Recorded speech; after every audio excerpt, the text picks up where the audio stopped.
double with 17 points and 10 rebounds in 32 minutes. Coach Frank Vogel liked what he saw from both. Those guys are going to be big-time players for us this year. I was very encouraged with what both of them bring to the table. Trez just being that junkyard dog, rolling and rebounding and making plays in the paint, and doing all the dirty work. And Dennis is a dynamic player. He almost had a triple-double in 27 minutes. Almost had a triple-double, just with his ability to score, with his ability to get in the paint, and then defensively he's really strong as well. So he's a winning player. Both of them are winning players, and they're going to be big contributors for us this year. Dennis pushed the pace. He wants to run. He said after the game, like, man, we got to run more. I want to run, which is good. Him being able to get to the paint. I think he touched the paint 8 times and made a great pass to guys or finished or got fouled. Bringing that to our team and then defensively picking up 94 feet. Trez coming in with a defensive mindset, his offensive rebounding, and once he always bring that energy. He's going to play with energy, yelling and getting hype, and that's what we need. So like you say, especially in the early part to get us back in the flow of things. Trez is going to bring that spark, and so is Dennis. And when you got guys like that, then it makes you want to go harder, it makes you want to go play faster. So in these early, games where we might seem a little drained or body's not feeling where they're supposed to be, when you got 2 guys like that, it's like, you kind of get that second win. Like, let's go. Tough to find any positives on the court last night, Brez, but it's our job to find them. So we did. Dennis Schroeder and Montrezl Harrell, as good as advertised. They're going to be fun to watch all season long. Yeah, Montrezl Harrell, I mean, right away, he leads the team in minutes. I mean, he was nailing his field goals, very good around the basket, fearless, like really not scared of anything. Marcus Gasol in foul trouble, no problem. You plug Trez in and just watch him go. Really fun to watch what he can do out there. And Schroeder, 2 assists shy of a triple-double. I call it a pretty good debut with the Lakers. Shot selection, interesting. 5 for 15. I'm sure he'd like to have a couple of those misses back. But again, fearless, definitely willing to assert himself in this offense. He's not going to stand back and be paralyzed and fearful of 2 great players like LeBron and AD. A good debut for both of those new Lakers. Kyle, what'd you like from the 2 new guys? Yeah, I mean, I think just going forward, you see what they're going to bring alongside LeBron and AD. Just guys who break up sort of the chaos and add a little chaos to the Lakers half-court game in a good way. I mean, Montrez just brings energy, putbacks, scores, unconventional baskets. And then you have Dennis Schroeder, who is going to be able to, several times when the Clippers double-teamed AD, Dennis Schroeder was just taking guys off the dribble. Luke Kennard, I think, is still roasted on the court somewhere. So you see how they add and complement what the Lakers are trying to do with their 2 stars and how they're going to make defenses really feel the pressure. Now, the not-so-good guys, remember, you win game 1, you can't get too high. You lose game 1, you can't get too low. But there was plenty of blame to go around in terms of the Lakers' inconsistency.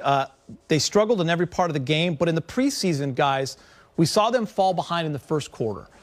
We saw it again last night, Kyle. I know it's only 1 game, but do you want to see a little more urgency in that first quarter? Or is that just asking too much from a team that just finished October 11th? I think it is asking too much from a team that just finished their ring ceremony. They almost played out like maybe they had an extra bottle of champagne in the locker room before they came out.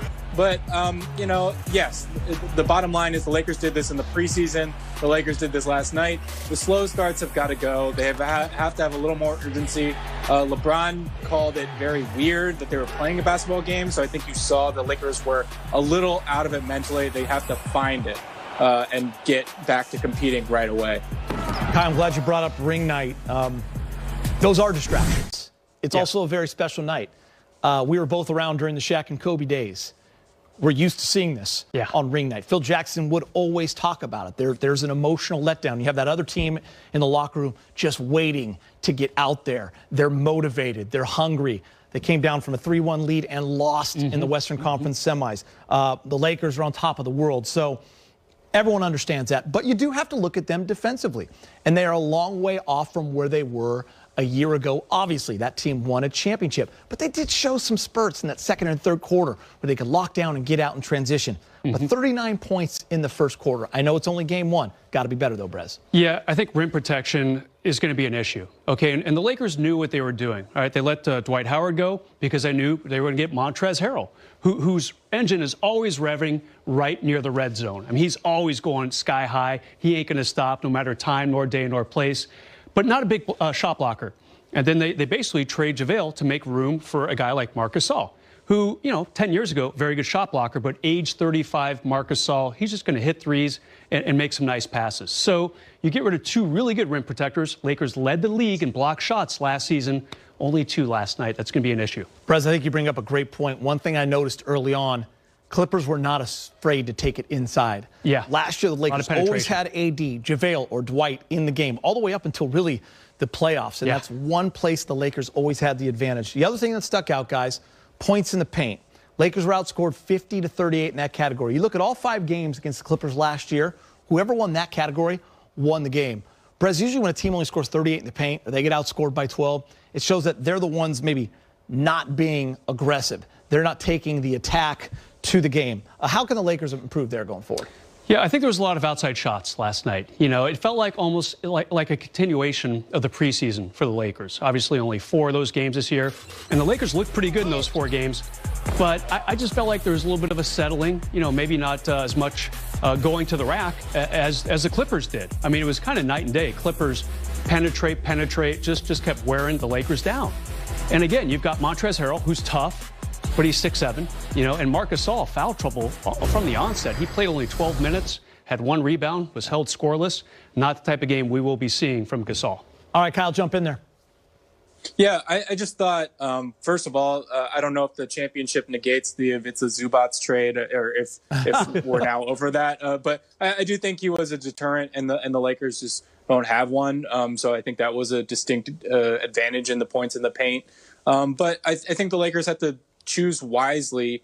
A lot of Dennis Schroeder floaters, a couple of Montrezl Harrell floaters, and then LeBron and AD just not looking like they were able to finish some bunnies around the rim that they usually make. So I think that will get better with time, but certainly more aggressiveness and better selection is required. All right, guys, a minor scare in the fourth quarter as LeBron James goes up to block a shot and steps on the foot of Ivica Zubac. LeBron didn't seem too concerned, although he did not play the final 8 minutes of the game. Frank Vogel talked about managing the minutes of his star players early in the season. We're going to be conservative with their minutes early on in the season, and we have the depth to do it. We didn't play well enough to win a game tonight, but we have the depth to manage their minutes intelligently early on in the season while we're trying to get our legs under us, and we'll continue to do so. And like I said, we have the depth for guys to fill in and still play winning basketball during those stretches. Well, it'd be a balance, and obviously, coach decided me to, coach, and my trainer Mike decided to hold me out those last 8 minutes. The game, we kind of got down 13. They were on the flow. They were flowing, and they had momentum more than we had. And also, I had just turned my ankle as well. So, they made the judgment to hold me out. There will be games where there will be a fine line or a well balance of, okay, should I go back in if I'm at that minutes, if I'm high in minutes, or should I stay out? So, that's what communication is all about between myself and and coach. And Mike as well. So, it's game by game. Obviously, it was the right call to sit LeBron there the rest of game one after slightly turning that ankle. Going forward, though, Brez, what are the ideal number of minutes for LeBron and AD? Right around 30, maybe high 20s, low 30s. I think you really have to be careful. I talked to someone today who said, the Lakers pretty much showed what they wanted to do with their rotations, their substitutions towards the end of the game. And you did not see LeBron get off that bench. So I think the Lakers are saying, look, we just had barely 2 months off between games. LeBron, a little bit of an ankle roll. You got to be careful there. We're probably not going to win this one. The defensive effort just wasn't there throughout the night. So this makes sense. It's almost like a punt. We'll take the loss and regroup for Christmas. Kyle, I know you're not a first-class, world-class athlete like LeBron and AD, but I know you play one on TV. How long do you think it takes for AD and LeBron to kind of get their legs under them, get back going where they're not playing with any restrictions? Yeah, I think maybe after the holidays, like me myself, getting back on my running track here. You look great. No, I mean, look, this is going to take a couple weeks, and it's not a surprise. You know, a lot of guys have talked about how most seasons you get to play pickup for a month, and you get some conditioning out of that. You get obviously other benefits, the rhythm and everything, but that's how a lot of guys get in shape. So, and you know, LeBron, as finely tuned as he is, he has a whole routine that he wants to go through, a whole build-up. I really anticipate at least a month before this team is fully in shape and the Lakers are kind of ready to air it all out. Yeah, and Kyle and Geet, last year when the Lakers lost in the opener to the Clippers, it was a little bit of a sky is falling, you know, mantra. You know, Laker fans freaking out, oh my gosh, these teams are better than us, we're in trouble. None of that today. People realize the Lakers might be a little tired, a very short offseason. The sky is not falling right now. But we're playing patience or panic later, Brez. I want you to be ready for that game. When you call something, there's a reaction from, you know, the guys around you, obviously. You know, reading those guys takes a little bit of time too, knowing, not every player reacts the same way or at the same time, right? So you have to understand who you're playing with, and that is a process. It doesn't happen overnight. That process, mind process, that it's going to be a split second on the floor. Creating that muscle memory and motor kind of skill set. It takes a couple days. I don't know where the curve is. I mean, we could hit all cylinders starting on Christmas, or it could take us. The first road trip, it's usually something in a season that a benchmark in a season for every team that, takes them this way or takes them this way. And, what it is for us, I'm not sure. But I'm very optimistic with the level of talent that is on this team, with and even more so the IQ level of this team, that the curve will be drastically shorter. You see the tools that we can have a great team this year and a great season. But like we've been saying, it's going to be, it's going to be ugly at times early on. That's just the nature of this quick turnaround, and we got to fight through it. It's only been 2 weeks together as a team, trying to incorporate 4 new players. It's going to take some time. Kyle, what are your feelings on how long this process kind of takes to get everyone on the same page, gelling, and just going in that right direction? What did I tell you guys before when we were talking about the schedule, the first half? I wasn't going to pay attention too closely to any game in the first month of the season. Wow. Yep. I think just the Lakers are, finding their way. I think Frank Vogel's right. When you look at the roster, there's a lot of great pieces, a lot of basketball intelligence, a lot of reasons to think that the Lakers will find that chemistry. But, they're older. They're still kind of finding their conditioning, and all those factors kind of add up into trying to figure each other out in this early part of the season. Be careful, Kyle. Breaking news could be on Twitter. People might have heard you say they're not going to win a game the entire first half of the season. You know how fans get. Go ahead, Brez, jump in. Yeah, 0-37. Oh, man. 0-37 would be tough to come back from. I will say that.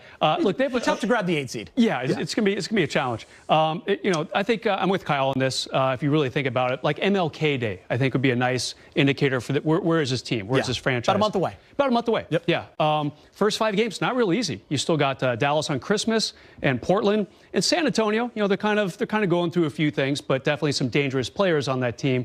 I could see this taking a month. I really could. It's kind of like what Phil Jackson used to say when the season started around Halloween. By Thanksgiving, he had a pretty good idea of what this franchise, what that particular team looked like that season. Give him a month. Brez, it doesn't get any easier, but it does get a lot of fun, a lot more fun here. Christmas Day, Mavs. Luka Doncic, love watching him. He's the Vegas favorite to win the 2021 MVP. What adjustments do you want to see from this Laker team on Friday? What do you want to see different? More penetration, less outside shooting, get to that basket. You've got guys who can do it, so make it happen. And defensively, stop the penetration. I think the Lakers are kind of lucky in that Porzingis will not be available for this game. He's still at least a couple weeks away from coming back from some off-season surgery. I believe it was his meniscus. So, Dallas is going to be shorthanded. So that's good news for the Lakers. You still got to watch out for Doncic. We're going to see We're going to see Schroeder get tested for the first time. You know, he's going to have a tough point guard on that other side, so he's going to have to shut him down. He's been doing it the last couple of years. He's become a pretty good defender out there after being kind of slow his first few years in the league defensively. Kyle, what adjustments you want to see? Yeah, I want to see them make the supporting cast beat them. I mean, you look at the stat lines for Paul George and Kawhi Leonard last night, you know, almost, 60 points between them. So you got to make Luka Doncic work. You know, you got to test his conditioning. Is he ready to go? And you got to make that supporting cast of the Mavericks beat you because, as Mike alluded to, Porzingis is not there. So I would like to see Luka Doncic held to a low efficiency night, maybe a low scoring night, and see if the supporting cast of the Mavericks can beat the Lakers. Kyle, you were in the building last night. LeBron spoke about it in the postgame. You were also in the bubble, and I know that took some time to get used to. How strange was the atmosphere being inside Staples with no fans? Yeah, I was talking to some people about this today. I mean, I think one thing about the Lakers is it's nice that they have some elements that just sort of are so well known when you think about the voice of Lawrence Tanter, the mood and the lighting of the arena, and the championship banners. Obviously, they're waiting to unveil the next one. So I think that stuff stood out. But yeah, I mean, just the way that fans bring drama and add sort of this accent to these wonderful moments. I mean, you really miss that in an empty Staples Center. Hey, Kyle, I have a question real quick. The crowd noise that we're hearing on TV, do you guys hear that clearly in there? Yeah. Actually, one of the funniest things is after a game ends, you know, I was sitting not too close to Bill Orr. I'm 6 feet away from Bill Orr last night, and then they cut out the sound about 3 minutes after the game ended. Bill said, "Wow, everyone left in a rush." Yeah, yeah, it's pretty interesting, right? Yeah, got to leave the game right after a Laker loss. It's gonna be rough. You know, it's gonna be. You know, I feel like we got spoiled in the bubble. First of all, small arenas, maybe 1/3 the size of Staples Center, and the lower bowl was ringed with those massive screens. So you had, you know, giant fans, you know, big fan reaction, the Laker girls, whomever, you know, bands, whatever, on all these big screens surrounding the court. Now it's just empty. There's nothing there. So it'll be a little bit of an adjustment for not just the Lakers, but pretty much every NBA team. And by the way, guys, we are playing in front of no fans, obviously, because the COVID-19 pandemic is still raging across the world. This tweet from Mark Stein: the league has postponed Thunder at Rockets tonight. On the second night of the NBA season, Houston could not field the minimum requirement of 8 players in uniform. Houston had 9 players available to play tonight. Here's the breakdown. 3 players either tested positive or had an inconclusive result. 4 players were placed on isolation due to contact tracing protocols, while 1 player, James Harden, violated the NBA health and safety protocol and is $50,000 lighter. 1 other player was injured. So, Brez, listen, man, we saw this early on in the MLB. Marlins and Cardinals had an outbreak, but the season still went on as scheduled. But this has to be a little disheartening for the NBA that day one, they already have an outbreak.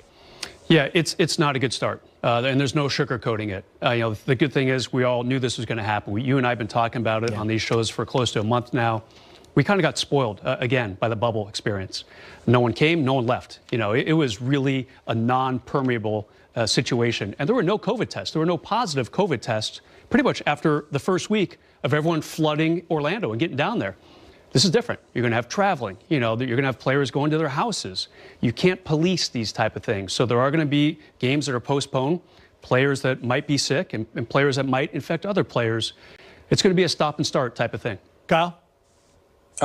First of all, I'm really interested to see how James Harden's teammates, you know, deal with how he's been behaving and sort of the cavalier nature of his attitude toward the health and safety protocols. But if you needed a wake up, this is it. You know, guys have to be disciplined. Guys have to go to approved places or, you know, be at home with their families. All NBA players know this. I mean, you saw at the ring ceremony, one very understated thing. All the Lakers. You know, we sat there talking about it after the game and just kind of tried to process what that's like to go through that moment for a half hour. And then all of a sudden you got to flip that switch and, oh, you got to go compete. You got to go play a game. Well, that's behind them now. And so it is. The focus is on this upcoming season and we're in it. What did you like about game 1 as we head now into game 2 against Dallas? I like the fact that the Lakers came out, particularly in the second quarter, after the Clippers, who we knew were going to come out and try to, create their space and have redemption after a disappointing last year. But I thought holding the Clippers to 17 points in the second quarter, we saw a glimpse of what their defense is all about. I like Schroeder. I like Schroeder at the point guard. He is going to be a big asset for them. He can shoot the three. He can get to the cup and finish at the rim. Montrezl Harrell coming off the bench, a double-double guy, 6 or 7 from the field, 5 or 7 from the free throw line, and really just a tough piece of beef in the paint. So I like what I saw out of those players. I know Kuz, he getting his first ring, big contract, not his best night, but I think what I saw from most of the players was pretty decent for a home opener. I think one thing that we appreciated talking after that game was Frank Vogel admitting that he needed to find ways in which to get Marc Gasol involved. A little bit different. You expect to see that evolve. For some perspective, though, as this team is trying to gel, it's going to take some time. How many games do you give it? I'll give it about 7 games because Coach Vogel has a lot of combinations he can use, and I think he's got to find the right one, particularly for Marc Gasol. Marc Gasol is a great passer, a great trigger guy, a pretty good defensive player, so I don't worry about him. I think Vogel will find the right combinations to play with him. He started in the game against the Clippers, but I think finding the right combination where he can enhance the players out there, because he's a remarkable player. If you're cutting and slashing, he understands the offense very well. He can be a big, big asset for both ends of the court for Coach Vogel. And it certainly helps when you have 2 superstars, in LeBron James and Anthony Davis. Can we first start with Anthony Davis? God, did he look good. He looked really good. First game back. And what I really like is the adjustments he made from the defense. The Clippers did a good job of kind of taking the ball out of his hand by double teaming him, but he's looking for the quick pass. The one time they double teamed him, he found Montrez right away underneath for a layup. And when he faces up and shoots his jumper, he's unstoppable. Blocking shots, altering shots. Not a great intimidating AD game, but still very impactful. Dominant in the moments in which he was able to be. LeBron James, 28 minutes, which was a bit unusual. Obviously, he did say when he tweaked that ankle, it kept him out for the 8 minutes or so he would have gotten the 4th. Expects to be ready to go come Christmas Day. Can you still believe, though, that it's season 18 and he's about to be 36 in just days?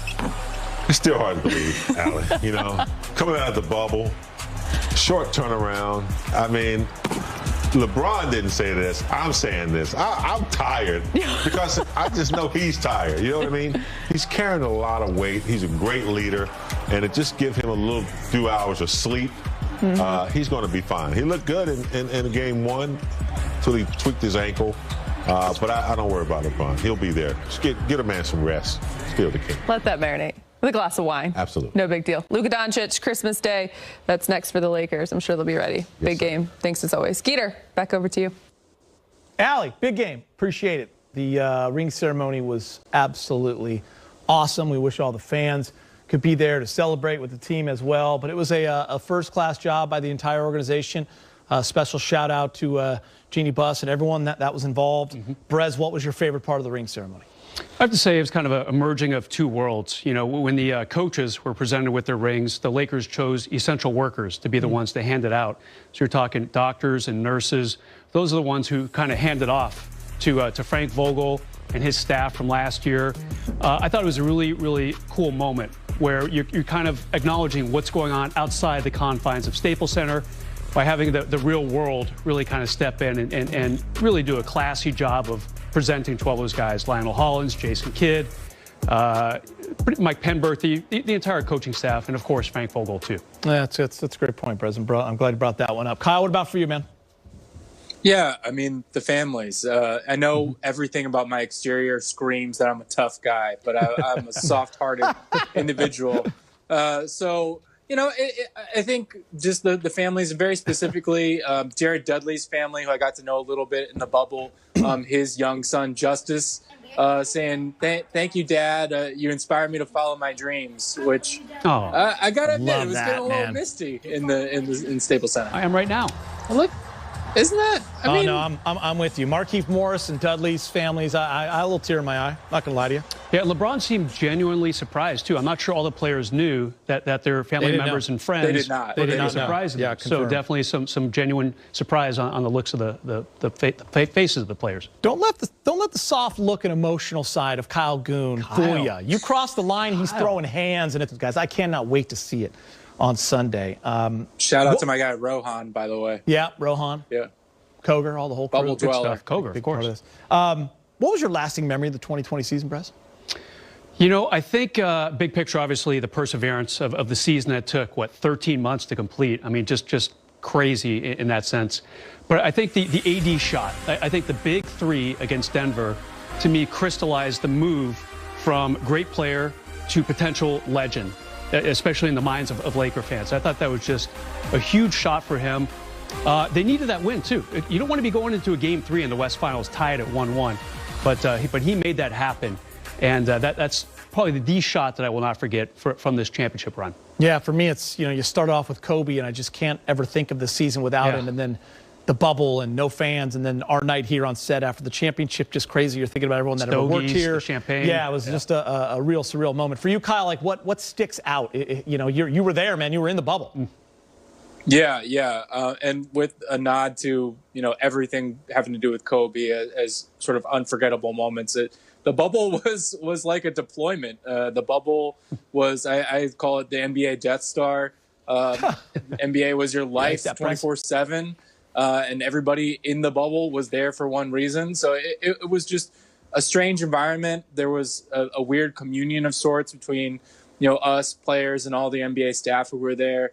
And it was something to kind of get through. But at the end of it, it kind of felt special that, you'd been there for 90 plus days. It was a unique experience that hopefully will never happen again. Kyle, you got to explain Death Star to Geet. Not a big Star Wars guy. Oh, come on. I watched it as a kid. You're more of a Star Trek guy. I just, after 82, I don't think I saw another one, but I heard the new one's good. Mandalorian? It's amazing. Yeah. Oh, I'll give you my Disney sign-on so you can check it out. It's different than Star Trek, right? It's Star Wars, right? Different. Yeah. Jedis and Luke Skywalker, all those guys. Baby Yoda, have you heard of that? Yeah, heard about it. Yeah, okay. All that stuff's right. great. Kyle, you were great, by the way, in the bubble. You were awesome. All right, we got to move on. Speaking of champions, Derek Fisher, 5-time NBA champ, current head coach of the LA Sparks. In 2 seasons with the Sparks, D. Fish, 37-19, and now has added general manager to his title. Having the opportunity to extend and renew my contract as the coach of the team, which I was already excited about and looking forward to, but also the additional responsibilities of being the general manager. For me, it just represents an opportunity to continue to want to have both feet into supporting our players and supporting these women as they continue to push forward. Becoming GM is an extension of that passion to be able to have a more hands-on role in our vision and how we want to do things, not just on the court in terms of X's and O's, but the vision for our culture, our operating system, the way we want to work together, how we want to collaborate, how we want our players to feel, the type of players that we draft, the way we develop those players, how we scout college players, how we view our international prospects. I'm really just, again, looking forward to continuing to work with Michael and Eric to help lead our team and work with our players more closely. I think this also sets up an opportunity to really be able to dive in in a deeper way with how to help them and how to serve them more than just being their coach. It is even more so my job to make sure our players are feeling like being here with the Sparks allows them to become as close as possible to the best versions of who they are as women and as players. Congrats, D-Fish. That's awesome. We know it's only been 1 game, but the Lakers never had a lead against the Clippers. Tatum, it's Jason Tatum time. Giannis switches on to him. He wants the challenge. Remember, he's the Defensive Player of the Year. Bank! Celtics up 2. He did not mean to do that. 0.4 seconds left. Where's Derek Fisher? That's an obscene angle right there. How about this, Brez? Drew Holiday lobs it to Giannis. Tristan Thompson is called for the foul. Ticky-tack. The MVP, 2-time MVP, he's at the line. No problem. Got to make it if you're the MVP. He's not a good free throw shooter, Geet. He's not? What's going to happen? Well, clock's going to end. He's going to miss. Oof. And the Celtics are going to win 122-121 on a hero shot by Jason Tatum. He didn't mean to make that. Oh, you hear the music. It's time to overreact to a loss, or maybe not, in game 1 of 72, or maybe not. A beautiful media tradition. Yeah, panic or patience. One of my favorite games. I'll give you a topic. You tell me if you're going to panic or be patient. The Lakers were down 22 points to the Clippers in the first quarter. They cut the lead to 2 by half, but panic or patience. The Lakers never had a lead against the Clippers on opening night. Brez, right? Brez or Kyle? Brez. Yeah. You just told me, didn't you? Go ahead. Yeah. Patience. Yes, patience. I know the season's 10 games shorter, but there's still 71 games to go. And by the way, they cut that 22-point lead down to what, 2? 2. Yeah, I mean, they really cut into that thing. It comes down to that first quarter. You can't allow 39 points. They picked it up defensively after that, but almost too little, too late. And look, LeBron didn't play the last 7 minutes. It's a couple little things there didn't go their way. Kyle Goon, they never led in this game. Let's give them this first, couple games to see what they are. I mean, it was ring night. You going patience? They're still gelling. Yeah, it's patience. It's patience. It's. They're still gelling. They're still coming into condition. I forgot the game for a second. Give me a break. but yeah, I mean, you should not panic. If there's overreacting to that, I think would be a mistake. All right, Breds. The Lakers lead the NBA in block shots last year, averaging 6.6 per game. They had 2 block shots last night. Patience or panic on the Lakers rim protecting this season? Yeah, I'm going to panic a little bit on this one. I'm not going to go too nuts, but hey, you still have AD, which is the good news, but no JaVale McGee, no Dwight Howard. Those guys are really, really good about, if not blocking the shot, definitely trying to alter it, bodying up on people. You don't have that right now. Montrez, an undersized 5. And Marc Gasol, he's 35 years old, guys. He's not going to block 3 shots a game, period. Good players in their own right, but not really rim protectors per se. Lakers didn't protect the rim at all. Kyle Goon, are you going to panic? Are you going to be patient on this? Maybe I'm just feeling zen, but I'm going to go with patience for now. The Lakers aren't going to play the same kind of shot blocking defense that they played last year. They just don't have the personnel, but they do have Anthony Davis, who's an ace in the hole at any moment to protect the room.